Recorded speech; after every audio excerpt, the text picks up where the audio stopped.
Hey guys, welcome back to the final part of What If Deku Had All for One and Was Betrayed. Last time we left off with the formation of the Paranormal Liberation Front and Deku's unofficial date with Toga. With everyone caught up, let's begin. With the majority of his plans set in motion, Deku finally has enough time to meet Hawks, who he instantly knew was a traitor but allowed him to stay as to not draw suspicion from the Hero Safety Commission. As soon as they met, Deku shook his hand, saying some generic speech about freedom and destroying Hero Society, while activating living memory to gain useful information about the Commission and Hawks. He then says, "It is a pleasure to work with you, Kigo Takumi," shocking Hawks, who asks how he knows that name. However, Deku just smiles, explaining how he makes it his duty to get to know everything about people before he meets them. He then asks Hawks what his views are on the current Hero Society, also asking him how he believes it could be improved. Hawks gives a decent advice which was mostly the truth, however a large portion of it were detected as lies by one of his quirks. Deku then asks for his honest beliefs as the previous one was littered with lies, grabbing Hawks by the back of his head, stealing his quirk, and pushing him to the floor. Explaining how he knew he was a traitor and a spy from the very start, however he allowed him to stay so their plans could move undetected. As the new year began, the Paranormal Liberation Front began multiple simultaneous attacks, with Stain, Toga, along with Twice and their men attacking the Hero Safety Commission main center. Some of the other members, attacking multiple hero agencies, Deku waiting for All Might to arrive at his statue in Kamino, and an unknown figure, bursting through the window of Endeavor's agency. Endeavor then recognizes the figure as Deku, who fires a jet-burn flash fire fist, stating that he wanted to check if he was still alive, however it is cancelled by Endeavor doing the same. The figure then points his foot towards Endeavor, creating a heaven-piercing ice wall, encasing Endeavor. Endeavor was about to use his Hellblaze free himself, however he stops upon seeing the attacker's face, mumbling to ER under his breath.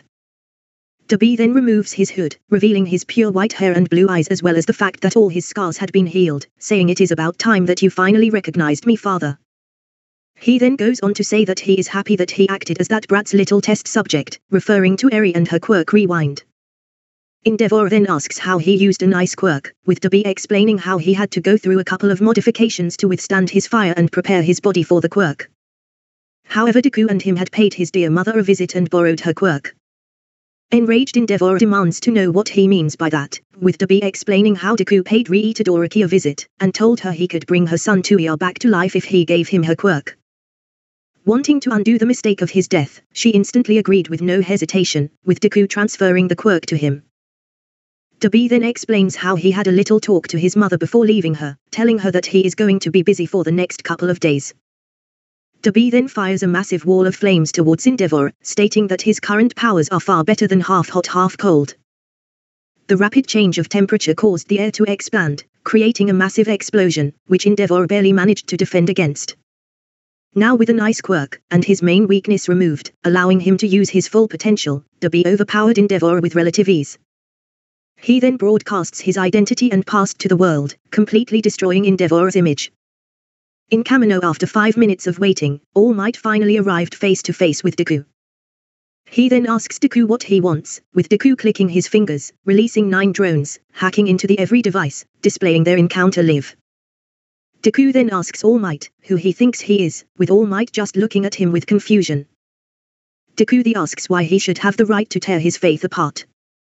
Understanding where Deku is going with his line of questioning, All Might looks down, and just as he prepared to answer, Deku asks him what gives him the right to label him a villain while acting so high and mighty.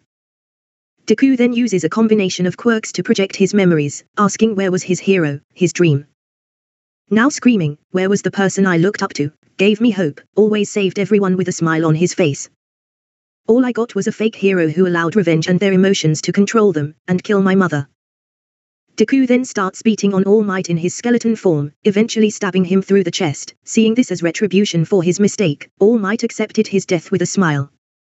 However, Deku had other plans, activating his copy Rewind and Overhaul to revert All Might back to his prime. Before All Might could even react, Deku also activated All for One, allowing him to enter the Vestige world, tossing All Might aside. He then fixes his tie, saying, "Let's have a talk," fragments of the past, walking towards them with his arms outstretched. As he looks around analyzing them all, he states his displeasure as he was expecting more from the mighty users of One for All. He also realizes that there is no vestige for the 9th user. hypothesizing that it is because this is a rewinded copy of the quirk before it was passed along. Deku then introduces himself to his uncle, telling him he had heard a lot about him from his father, so he was interested to meet him. However, he is just as frail as he expected. Yoritichi Shigaraki then says that it is a shame that Toshinari rejected your dream, as you would have been the perfect final user for the quirk. Nana then cuts in, stating that it isn't too late for him to turn his life around and become a hero like he dreamed. However, Deku cut her off, explaining that he no longer wishes to be a hero like All Might. That is now his nightmare. His true dream is to fix the corruption in society and to be a hero his way. He then explains that the real reason he came here was to borrow their quirks, outstretching his arms, activating All for One, to start sucking in the vestige world. However, he is stopped by Yoritichi using all his power to remove Deku, telling All Might that he is their last chance to win, giving him access to all their quirks. Now back in the real world, staring at his hands, surprised that such an old fossil managed to resist him, while All Might is on his knees out of breath. All Might then stands up, explaining how despite wronging him and crushing his dreams, his faults are real and he must be stopped because of them, charging towards Deku, punching him in the chest, sending him flying away. Not letting up, All Might activates Black Whip, pulling Deku back, repeatedly punching him, still mostly unscathed thanks to shock absorption, having only a few scratches. Deku smiles, activating Reflect to return all the damage back at All Might, bruising his arms. Still not done, Deku fires a barrage of long-ranged elemental-based quirks towards All Might. However, All Might dodges them using Float and Black Whip, appearing behind Deku, activating Fagen to throw a 150% Detroit Smash, which Deku barely dodged, being sent crashing to the ground, healing his wounds with his hyper-regeneration. Annoyed, Deku asks All Might if he remembers what happened on Island, activating Tempest and Weather Manipulation, in tandem with Power Up to send a 3 billion volt lightning bolt towards All Might, severely burning his leg. Deku then uses his telekinesis to launch rubble towards All Might and create a smoke screen. He then teleports behind All Might, rapidly punching him in the back. However, All Might managed to break free, activating the second gear shift overdrive, sending multiple 200% Detroit smashes straight into Deku's chest, overpowering the shock absorption and reflection, sending Deku cratering towards the ground. But Deku caught himself and regenerated his severed arms and the hole in his chest, reminding All Might that it will take more than that to kill him. All Might then charged towards Deku to throw a combination of smashes. However, Deku activates Erasure at the last second, flicking All Might away. He then asks All Might if that was all he had, but All Might just smiled, giving a speech about heroes having a lot to protect so can never lose.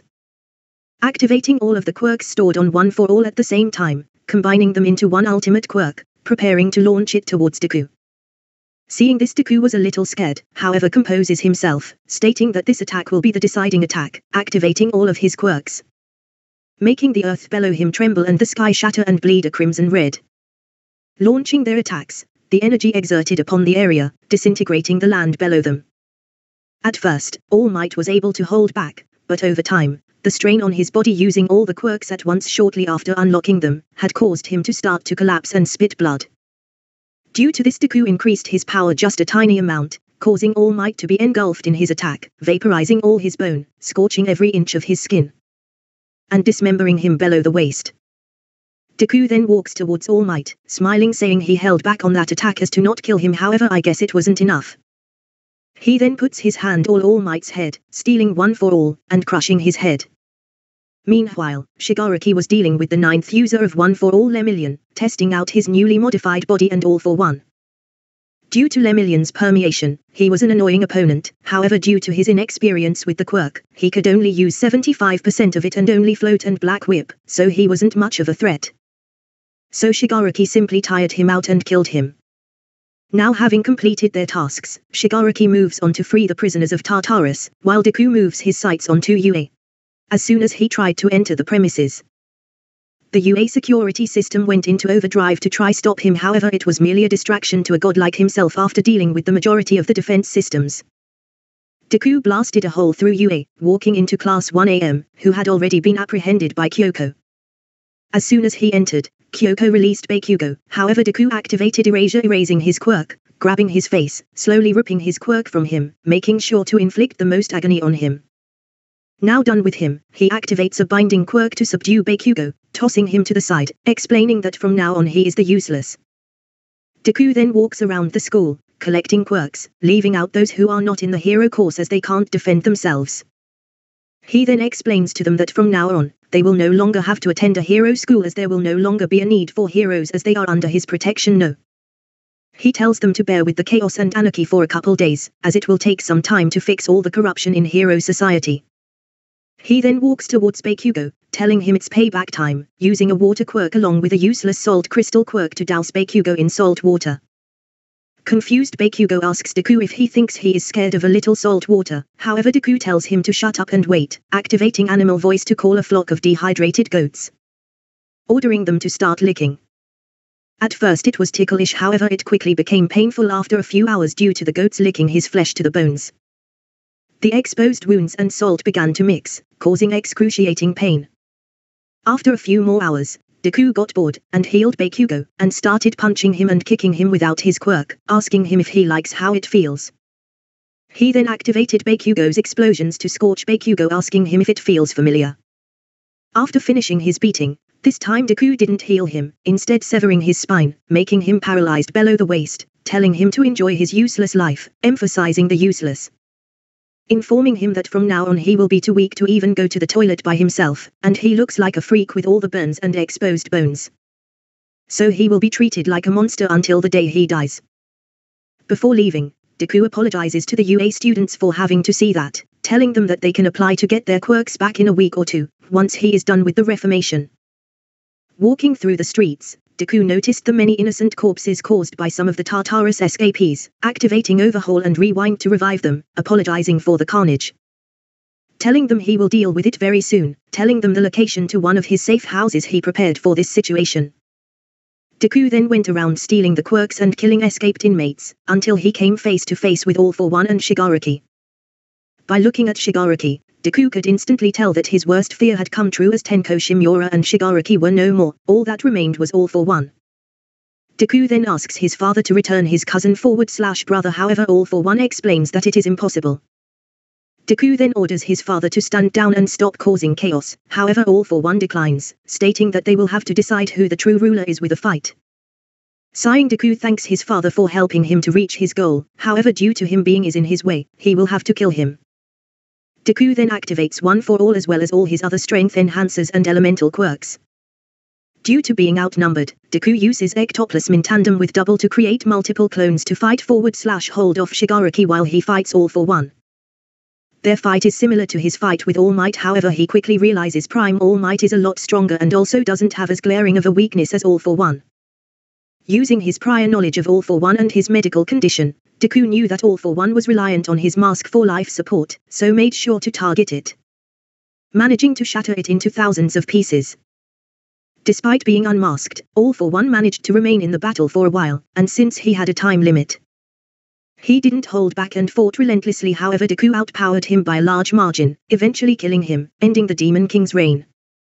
Despite having killed All for One's main body, his biggest problem was dealing with Shigaraki, who was being controlled by All for One's quirk. Due to the combination of his and the doctor's effort, Shigaraki was near perfect and advanced enough to overcome the quirk singularity. Because of this, despite Deku using erasure on him, he was still able to fight and his body adapted to make him be able to withstand the damage for quite a while. However, Deku decided to stop holding back, activating Hell Flame, Fierce Wings, One for All, as well as all his speed, strength and reinforcement quirks, to blitz Shigaraki, punching him to the ground, creating a magnitude 10 earthquake, completely destroying the surroundings and splitting the land in half. Despite having a hole in his chest and organs spilling out, Shigaraki's body adapted to close the wound with hands, allowing him to attempt to land another punch, however Deku appeared behind him, activating Rewind to destroy his copy of All for One, allowing Shigaraki to take control once again. He then uses Overhaul to heal his wounds and fix the surrounding area to the best of his abilities. Over the next few weeks, Deku started his political rising, passing new laws and removing other outdated ones, completely reforming hero society, eradicating the job hero, making it a public service for all, mostly done by him and his no-mu.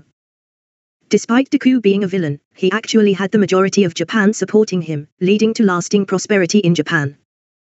He would then go on to reform all of the countries in Asia, and eventually the rest of the world, with each subsequent country being easier to reform as there would be less resistance.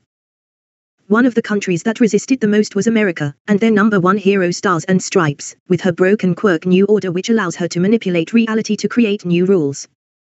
Despite this, Deku had already prepared to fight her, activating a sentient Quirk, allowing it to take control of his body for an hour while he takes over America. Meaning that when Stars and Stripes tried to make orders such as if Deku takes a single step his heart would stop, it would do nothing as Deku is not the one taking the step, allowing him to easily steal her Quirk as well as the rest of America's hero society's Quirks. Over the next few years, Deku would marry and have a daughter and son with Toga, with Kyoko marrying Shoto Todoroki, having a daughter of their own. Okay guys, this is the end of What If Deku Had All for One and Was Betrayed. Sorry this part was so short but there wasn't much else I could put in it. If you enjoyed, please consider leaving a like and subscribing to get recommended more of my content. With that out of the way, this is Demonic Saiyan saying bye.